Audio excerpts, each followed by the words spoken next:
you should ask them, because I probably won't think about these things.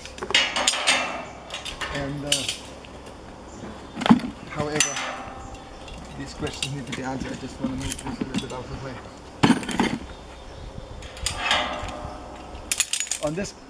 On this particular tower, this is the climbing section. The climbing section means it has additional bracing for the footsteps. So the tower has 3 faces, one has a climbing section.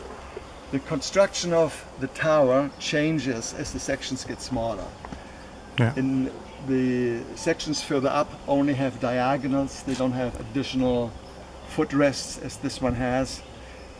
And in some other sections further on, the bracing will be simply X-bracing of a different configuration. When you hoist up a tower, it is important to visualize how the tower is going to go up. In this case, we know that this is the climbing phase. So what we want to do is we want to raise this sections so that in a perfect world, this part here basically runs up here.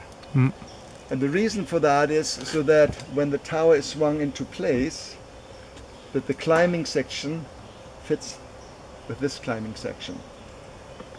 You should not have a tower where each section has the climbing section on a different face.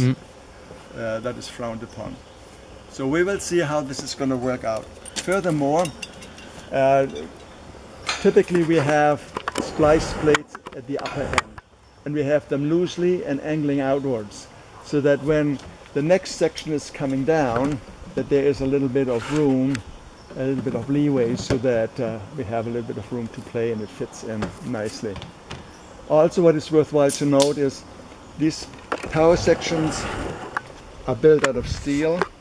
Once they are built, they are brought to the galvanizing plant. In the galvanizing plant, they are dipped in hot zinc, and then they're raised out of the zinc bath, and often that generates driplets.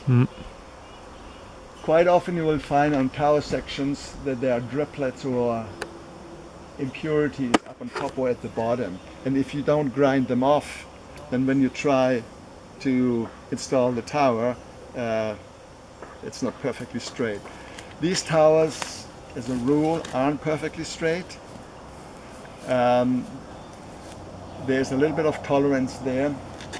You can only compensate for what you get. So all you can do is make sure that there are no rough surfaces on top of the tower legs and at the bottom, and use a grinder to smoothen them out before you install the tower.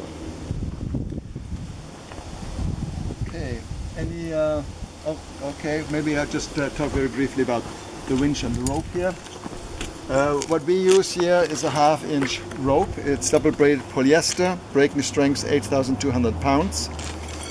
For the gin pole we use double braided polyester. This is 3/8 inch, breaking strength 4,200 pounds. And for the application that we have here, that's all we need.